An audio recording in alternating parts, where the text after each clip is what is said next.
one of the biggest things you get bringing something in-house is that turn time. I want to change the idea, or I realize this word is misspelled.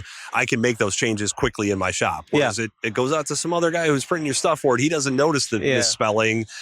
And now you have another week or two until you get the prints that you need. Right. Yeah. So you gain back a lot of that control. Are you wrapping cars more than 12 hours a day, every day? Working nonstop but can barely get by? Burnout, missing deadlines, and wondering just how much longer you can keep this up? That was us too. We started our wrap shop buried under $250,000 in debt, and it felt absolutely impossible. But we dug out, built a profitable shop, and are still in the trenches of owning and operating a wrap shop. We're here to share what we learned along the way so that you don't make the same mistakes that we did. And we're here to help you with the business side of the wraps, like pricing, building a team, streamlining your systems, ultimately so that you can run your shop and your shop stops running you. Welcome to the WrapOps podcast, brought to you by Wrap Fam Unleashed. All right, first off, I want to give a huge shout out to the Wrap Institute and ISA. We are live here at the ISA 2026 Sign Expo, and we would not be here without just how awesome of partners and sponsors that they are. Coming up is an interview with Neil from Grimco, kind of in charge of all the equipment sales that Grimco does, runs their demo center in Chicago, and is just a rock star in the industry. It's who we actually have bought our machines from and actually trained us on how to use our equipment. And we'll kind of go into the weeds of when, how, where to add equipment to your shop. So stay tuned. Neil, welcome to the WrapOps podcast. A small disclaimer before we get going. So you're with Grimco. Grimco is a sponsor of this podcast. We have worked together well before any of that kind of came to fruition here. Right. With different equipment. You helped us go from an eco-solvent shop to a latex shop that is, I'm sure we'll hit on that a little bit, but has definitely speed up our production. But it was a completely new thing for us, and you did a great job. You and the Grimco family behind you are just kind of holding our hands, helping us with that transition, making sure it was a good decision, which it was. It's like, once you go latex, you never go back. I think that's a saying. Yeah, no, that sounds like a thing. Yeah, definitely. But anyway, so I just wanted to give that disclaimer of, yes, you are a sponsor, but I would have headhunted you to be on this podcast regardless of what was on our sponsorship banner. Yeah, no, I appreciate that. Yeah, so, I remember going onto your shop and installing your first latex printer. That was a great experience. Yeah.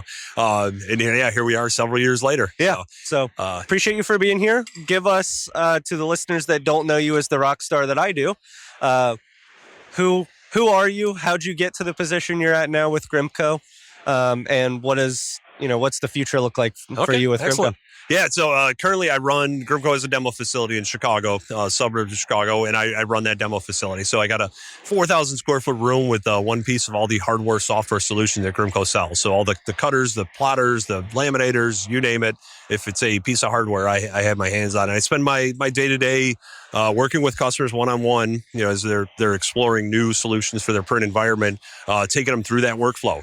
What buying a new piece of equipment or investing in a new piece of hardware is going to do for their shop and what they're trying to achieve. So really kind of neat. It's not just, blanket overviews of printers. We dig pretty deep into people's workflow and look their pain points, what they're trying to achieve out of them, what equipment they're currently working with, where their struggles are, and try to come up with a really, step forward solution for them before they make that big investment in some capital equipment. So that's what I spend my day-to-day doing with Grimco. It's phenomenal. Prior to that, here's how I found myself in that role.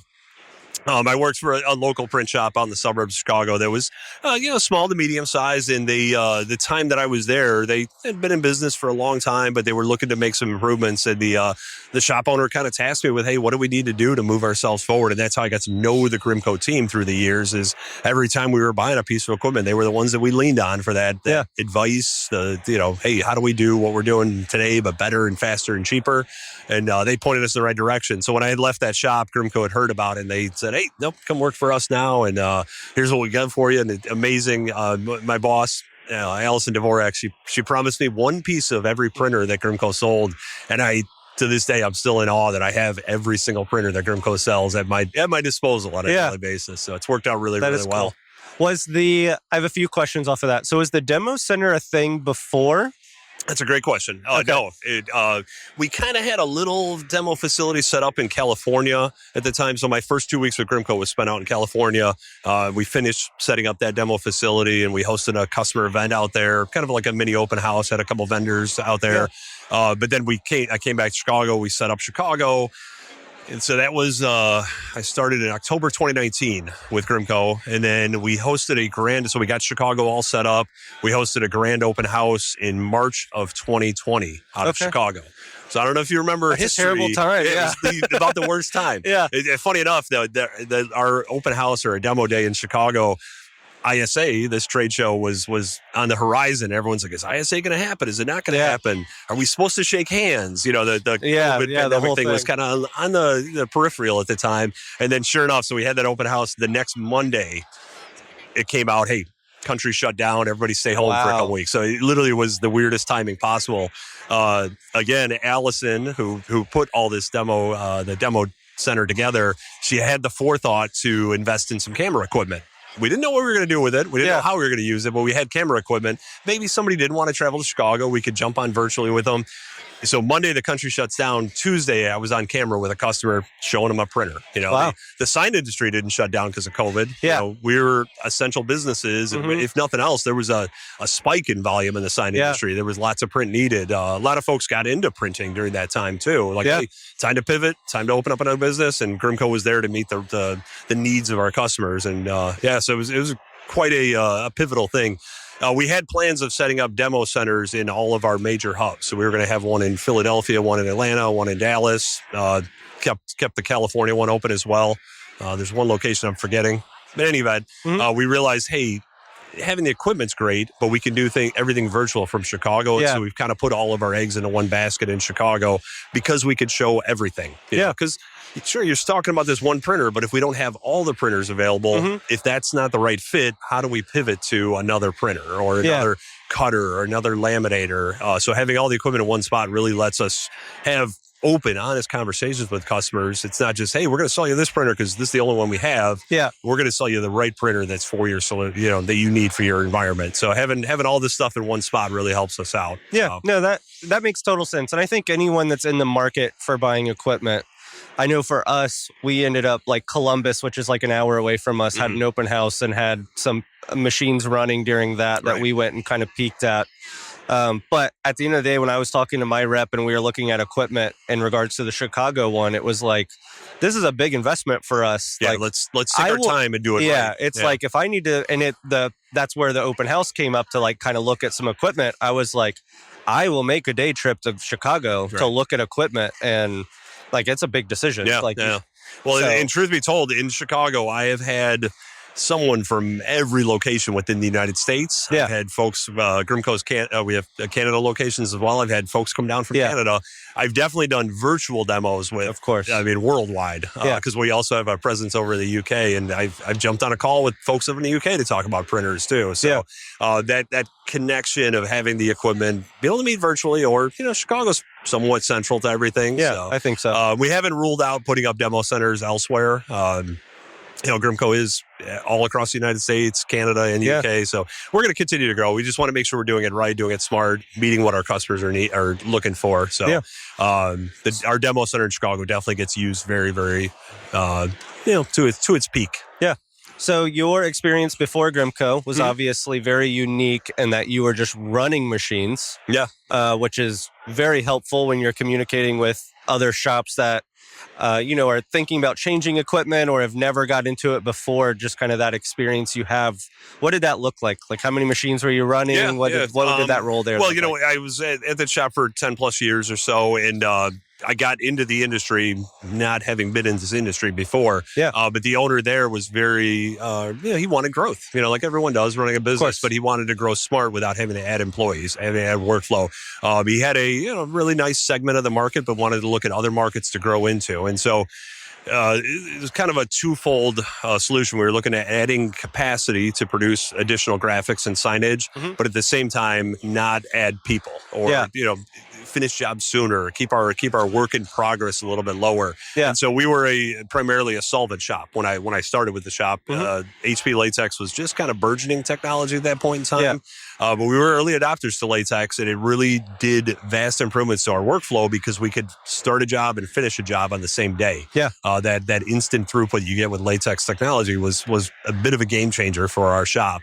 And it wasn't, we didn't completely convert over, get rid of all of our solvent-based or UV-based machines and go latex, but it definitely added to our workflow to allow us to say, hey, let's look at our jobs, see when things should be done and could be done, and move things to that machine. So it was a nice position to be in at a production shop to like, hey, how can we do this better? How can we improve our workflow, all without adding a lot of staff? You know, we wanted it.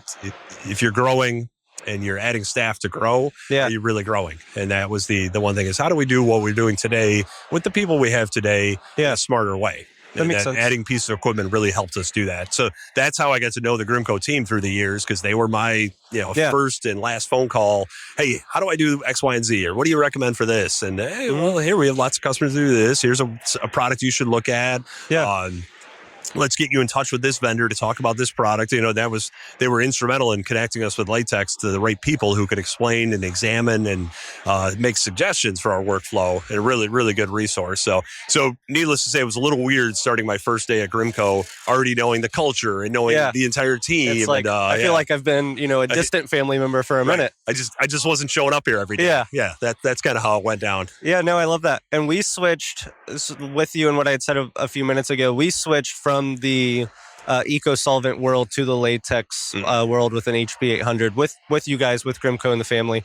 And literally today, like, I don't know, maybe 30 minutes before we even started recording this, I got a call from the shop, and there was a roofing company that we now have like 6 trucks in a row, all like kind of cut graphic stuff for them. Just, the features of our business. A customer was late on approving the artwork. They were supposed to that schedule. never happens. Yeah, I know, That's right? weird. They were supposed to drop off today, but they didn't even approve the artwork until this morning. And you don't have it done yet. That's weird. Right. Yeah. But my kind of who I left in charge, she called and she was like, but we still told them to drop it off. Our print operator still, because we're now on latex, she's like, I won't have it, ready by 10 a.m., but I'll have it ready by 2 p.m. So the install team is, able to work on something else and kind of wait for the ball to drop to knock that out. But we now have 6 roofing trucks that historically would have had to get delayed and pushed back, are now going to be on schedule, out the door on time, because we're able to print, laminate, cut, prep, and install all in the same day. Yeah, no, that's phenomenal. So, and we obviously can't do that without latex. So Yeah, no, it's definitely a change for the industry. But at the same time, there is still a space for solvent technology. Of course. Especially considering that the solvent inks of today, eco-solvent inks of today, are not the same as what they were 10, 15 years ago, too. That technology is constantly changing. And so it's staying up to date with that. Like Epson does a phenomenal job. Same-day lamination is possible with their machines. Their generation of inks allow that to happen. So, I get this question all the time. I have access to every printer imaginable. And so people always ask me, if you were going to have one printer, which one would it be? I mean, it comes up all the time. It personally feels like asking me to decide which one of my kids I like better. Which clearly, my daughter wins every time. But there's the right weapon for the fight you're going into. That's fair. If I need to hit vibrant, amazing, like 21C orange colors, I'm going to go solvent all day. I know with my Epson, it's got orange ink in there. Whereas an HP latex printer, it's a 6-color machine. Really 4-color with light cyan, light magenta.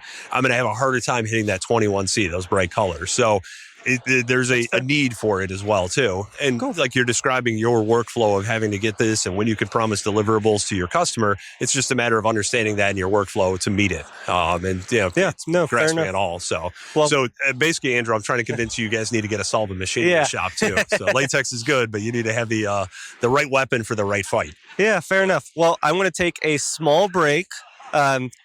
Do a shout out to our sponsors. If you are listening, please share this with another, kind of a startup, smaller wrap shop that is looking to grow. Because when we come back, I want to ask Neil if you're just getting started into the equipment, what should a shop that is just starting out look at to get it first, and when is the right time to buy? So again, we'll be back right after these short messages. After years of running a wrap shop, I've learned this. Your supplier should be a partner, not a question mark. That's why we trust Grimco. For over 5 years now, they have delivered on time and backed us when it mattered most. There's enough to manage in this business. Your supplier should not be one of them. Set up your new account today. Use code WrapOps5 for 5% off your first order with Grimco. All right, guys, welcome back. As promised, Neil, for the smaller kind of startup wrap shop. And I hesitate to say small because maybe they're large in their own lanes, but they're looking into more commercial. They're looking into printing vehicle wraps on their own. What direction would you point them in? Well, to be honest with you, I mean, this is more of a progression of a business. Like, what do shops go at? The beauty of Grimco is we work with shops of all size. You know, your really large nationwide shops to your small startups. I mean, it's and everything in between, and everybody has different workflows. So let's take it from the wrap perspective only, not so much signage and graphics, but on the wrap side of things, we have so many shops that start with just a plotter. You're doing prints that are wraps that are printed by somebody else, sent to you prepared. You're doing the installation. You want to add some sort of production to your environment. You can start with just a simple digital cutter, a Graphtec, a Summa cutter, and you're now able to offer commercial wraps. You can do store windows, store hours, cut out a white vinyl. Yeah. You don't need, the printer wouldn't really be my first go-to move on there. You need to have a cutting solution, or cutting solutions are a great start into it. Because as soon as you get the printer, you're going to need a cutter. Like that, you're not installing full panel for the most part. On the commercial wrap side, you're doing a logo, contour cut logo with contour cut letters, and then applying that to a vehicle. So to just have a printer without a cutter, it kind of limits some of the things you can do. So if you wanted to work your way into things in a natural progression, I would say a digital cutter would be your first step. So, and then that comes, every digital cutter is going to have some sort of proprietary software or included software that allows you to take shape-based objects and bring it in and output on that device so you can then cut. But then the next step would be moving into a printer. Now, it would be easy to say, hey, once you get a printer and a cutter, you're ready to go. But once you add a printer, you also have to add a laminator. So any vehicle applications, you're going to want to put, or you're going to have to put a film lamination on top of there to protect it.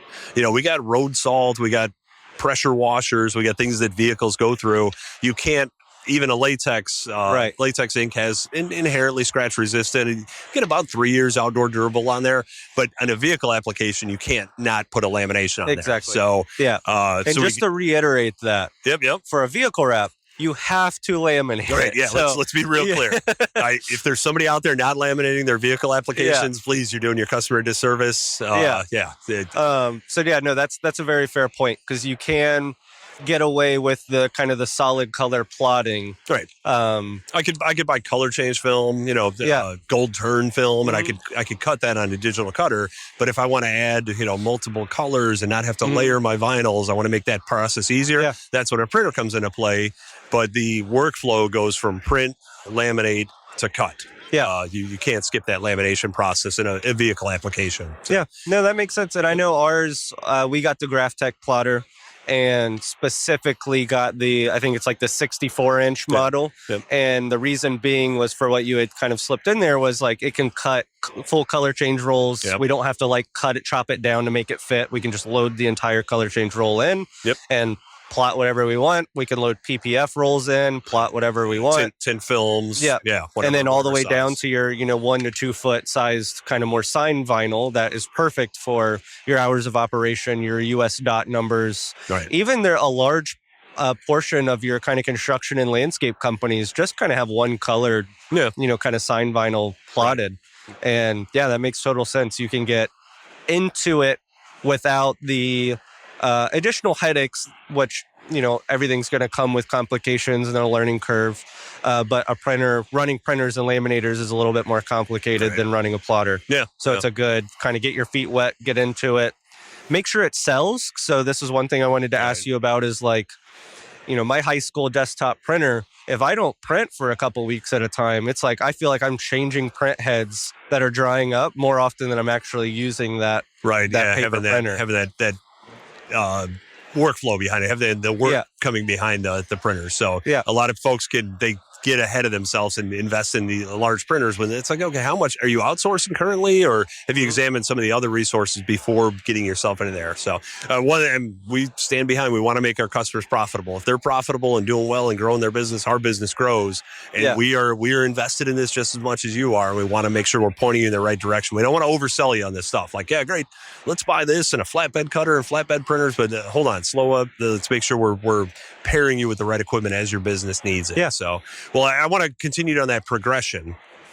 Sure, you could start with a cutter, and then you can add a printer. You got to add a laminator.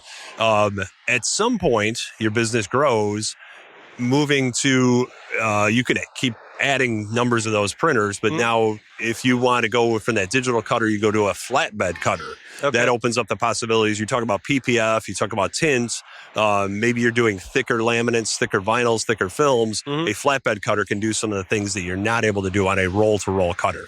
That makes sense. So there's a natural progression there too. And then obviously in the signage world, that ability to print direct to a substrate and then having to cut that digital, coroplast, foam board, PVC, that's when a flatbed cutter becomes necessary. But if you stick just in the wrap world, working with a customer that does tint kits. He does a massive amount of tint kits. Okay. Not installing himself. He's shipping them out. But a plotter wasn't getting it done for him. Plotter, the material has to move back and forth constantly. With a flatbed cutter, that material's not moving. You're cutting to a zero depth. He was able to process 10 times as many print kits with a flatbed cutter that he could with a roll-to-roll digital plotter too. So, and then some of those, tint's not a real challenging film, but some of those PPF films are a little thicker. Yeah. It allows you to get a more detailed cut with a flatbed cutter as well too. And they shout out to one of our big vendors, Suma. Suma makes a small footprint flatbed cutter. Yeah. So here you have something that takes up maybe a 10 foot by 10 foot footprint in your shop, but it opens up a whole new possibility of doing things you're trying to do on a roll cutter that you can do with a flatbed cutter. Yeah, and that's another kind of perfect consideration as well. I know what we did because we had a limited space to where we were going to fit our equipment in, which is not abnormal. I think most businesses have square footage restraints that they. There's a formula. This is probably really good for your listeners. There's a formula for the right size for your print shop. Okay, it's whatever you have right now plus another 20 square feet. Like you never have enough room in your print shop. It's a very basic formula. Yeah. So, fair enough. That's funny. But when we were getting our machines, new machines, it was very much like with a tape measure mapping out the entire space. And we were very inefficient where our printers were in one side of our building and we have about an 8,000 square foot shop. Our printers were in one side of the shop. But most of that is install bay. Most of it's an install bay, but our prep table was in the install bays. We were printing and then laminating and then having to literally put it on our shoulders and walk it across the shop to get to that prep table to start prepping it. Right. Yeah. And so when we were getting new equipment, I was like, I basically want to tear down the walls, not literally, but figuratively, of our print room so that a table can fit. And I literally custom built our table to the largest I could make it in the space restraints that we had so that I could fit the 10-foot, cutter on the edge of the table to prep panels. So that was all mathed out to make sure all of our machines would fit, make sure the electric was coming in the right place. Oh yeah. So it does take when you're going to jump into equipment, which I definitely would recommend anyone that's going into the commercial side to eventually you do need to jump off that deep end and get into it because there's more margin and all of that, and you're just much faster. When you're printing it yourself. Well, that's one of the things I do. One of the things that comes up a lot of times when I'm chatting with customers is, what does your shop look like? And we want to think this through before we get the equipment delivered or installed in that place, because once it's there, it's a lot harder to move it. You talk about the electrical side of things. Electrical and then internet connection is critical, and you want to think about your shop layout, your workflow, where it goes, and how much room you need for this stuff to take up. And it's all stuff to take into consideration. Pro tip, anybody out there, anything in your shop should always be on wheels. Like you want to be able to move it. So, Yeah. but if you're tied to a certain electrical source or limited by that, you're limited sometimes. So I get a Christmas card every year from my electrician because in my demo center, I'm constantly rearranging where equipment goes. And so it's usually a call to the electrician like, hey, I need another 220 power outlet on the other side of the wall. He's like, another one? I think we're full. Like, you'll make it happen. Yeah. So, That's funny. Small tangent, but as we are driving in, we're in Orlando for the ISA, Sign Expo here, but we're, Disney, everything's all right around us. And you can literally see where they had to like pretty much put in their own infrastructure and grid of electric to do that power the mouse. Yeah. So in a much, much, much smaller version, you do have to pay attention to that, to your print room and everything, of like making sure your electric and stuff like that is coming in the right spots. But your workflow. Yeah. Yep. And to Grimco's credit, when we were working with our HP, you guys were very good about like kind of getting the outline of like, you should pretty much give this page to your electrician. Right. Yeah. And that's exactly what I did. I just screenshotted it and sent it to our electrician and was just like, I need that. Don't ask me what it is. Just read the page. Right. Yeah. But I need to make sure that I'm set up properly for this printer to come in. And they knocked it out, put in the surge protectors and all of that stuff. Yeah. So you always want to think about growth too. Yeah. That's where are we going to be in 5 years from now? Mm-hmm. And plan for that going into the future. I envision 5 years from now, everything in our industry is going to be wireless. Like I just wish we could rope off Wi-Fi, but no, everything needs to be hardwired, Ethernet connected. Mm-hmm. And I still hope 5 years from now, everything's more wireless than it is currently. But yeah, so think about that whole infrastructure is okay. If this printer's going here now, where's the second one going to go? Yeah. In the third, the fourth, how do we add that into our shop workflow? Because once you get going in there, it's nice and easy to scale and continue to grow that side of things. Yeah. Yep. So starting with the plotter would be your recommendation. Yep. Kind of proof of concept to, prove to yourself that you can start really selling those commercial jobs. Absolutely. And then kind of gauge, work with, third-party printers. There's a bunch of kind of wholesale printers in our space that'll sell you the wraps if you give them the artwork and the files. In addition to you might even be able to just call some of your local shops, local wrap and sign shops. Find a reliable partner that you're not worried about he's going to be stealing your customer from you. That's the issue. It's sometimes the local work is why don't I take this guy? So the other big key, because this comes up a lot of times, okay, I'm currently outsourcing all these things. Why do I want to bring it in-house? One of the biggest things you get bringing something in-house is that turn time. That you're not you're relying on somebody else to do your printing for it. If he's got other things on his docket, your things aren't going to be a priority to him. And so it's by bringing something in house, you take on some work for yourself, but you get that, hey, I want to change the idea, or I realize this word is misspelled. I can make those changes quickly in my shop. Whereas it goes out to some other guy who's printing your stuff for it. He doesn't notice the misspelling. And now you have another week or two until you get the prints that you need. Right. Yeah. So you gain back a lot of that control. That makes sense. That ability to control it all. The downside is you gain back all that control, and now it's on you to control it. Yeah, now you have all the headache. But yeah, I'd rather take on that responsibility myself. Yeah, and that's what we did as well. So what if you're printing a vehicle wrap twice a year, probably doesn't make sense. Once a quarter probably still doesn't make sense for you to own your equipment. Right. Unless you got really hefty margins. Yeah. And then, I don't know, once a month, once every other week, multiple times a week, kind of what threshold when someone's kind of tracking and trending? We have it regularly being used. A lot of the equipment, HP Latex specifically, is very maintenance free. If that machine sat there for 2-3 weeks, usually not the end of the world. It doesn't require a lot of maintenance to keep it going. So it depends on what your commitment to that, are you going to grow, or are you like, hey, this is, I'm doing 1 to 2 a week, 1 to 2 a month, and I'm happy with that. I have a whole other side of my business. I'm not trying to grow this side of my business.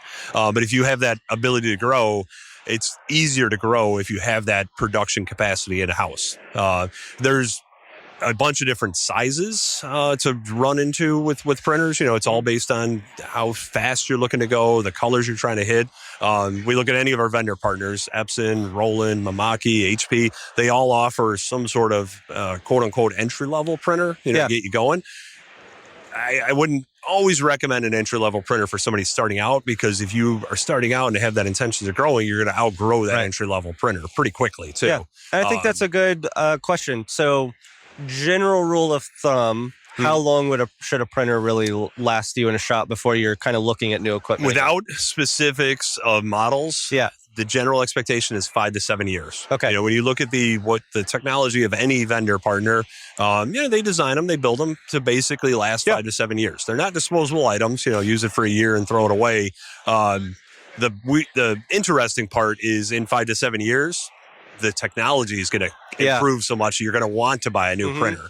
But a well-maintained, well-used, for its intended purpose printer, you're looking at a 5 to 7 year lifespan of it. And there's customers out there that get printers 15 to 20 years. They're still running well. There's some of them that belong in museums at some point in time. So, but yeah, that's typically, a realistic, broad spectrum kind of look at what actually happens in the industry is your 5 to 7 year turn time. So if you buy an entry-level printer and you blow your business up in 2 years to where you outgrew that printer. Now there's always a secondary market where you could try, but wouldn't it have just been easier to buy the right piece of equipment for where you want to be in that time frame? And in the grand scheme of, making the, $20,000, $30,000 style purchases, the difference per model really isn't that Right. big. It's not like it's twice the price for the production model versus the entry-level model. Yeah. So it kind of makes sense to spend a couple extra thousand to, maybe overshoot just a hair so that you can grow into it. Because to your point, you got to look at like where am I today or where am I next year, but where is our shop going to be at in 5 to 7 from now? Yeah. And make sure you're getting the equipment to justify that growth. Meet that growth expectation out of there. Yeah, no, really. That's a very objective way of looking at it. And that's what we love to do is really kind of dig deep in with customers and figure out where they want to be because we want to be there with them. Like that's how this industry happens and grows. No, that's fair. I know we're coming up relatively close on time, but the last thing I want to get from you for our listeners. So they've just jumped off the deep end. They've just bought their printer and their plotter and their laminator, and they're learning how to, wrestle their laminator and use it. Yep. That's kind of what I wanted to lead into next is like, that I know the Grimco, has the knowledge base that you're kind of building. I'll take it from here. We really do pride ourselves on supporting our customers. So in addition to all the materials you could ever possibly want to run through your machine, we want to make sure you know how to use your equipment. So from Grimco's website, you scroll all the way to the bottom of the website. At the bottom, there's an equipment support link. So we have a knowledge base, we have printer profiles, we have useful videos from all our vendor partners. Any machines or equipment that we sell, we have useful videos on there. You've talked to a couple of our technicians from time to time too.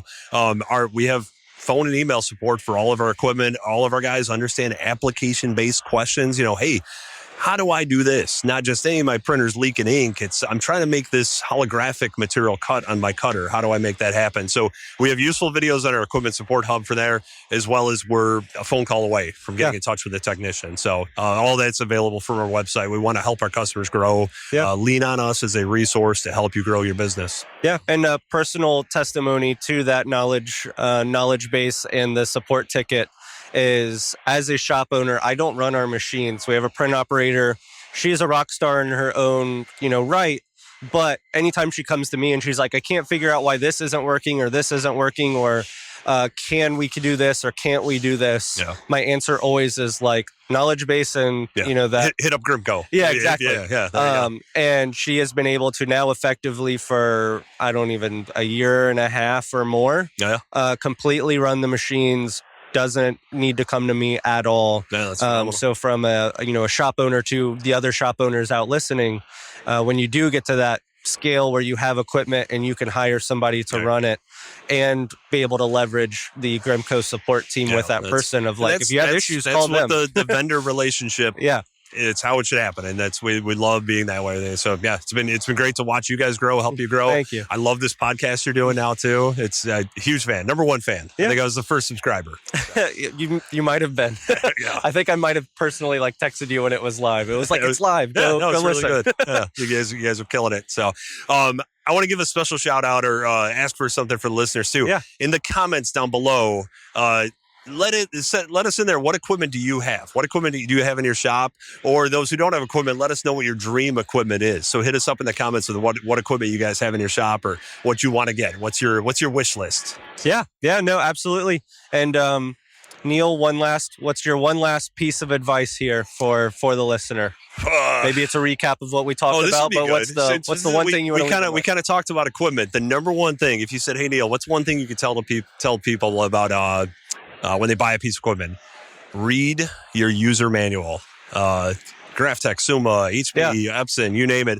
They write phenomenal instructions in their user guides.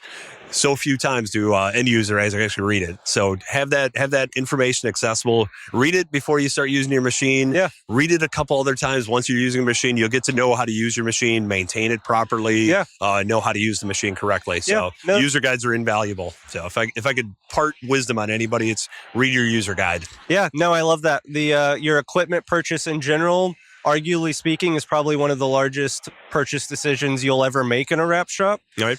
Treat it like that. Yeah, there you go. Do your research, read, come to the shows, look in the booths. But cool. Well, Neil, I appreciate you so much. I don't have anything else for you. Okay, this is awesome. Thanks for having me on. Cool. Really good time. Thank you guys for tuning in. We will see you next week. Please, we are a startup podcast, so like, subscribe, share this with your other wrap shop owner friends, and we will see you next time. Thanks. All right.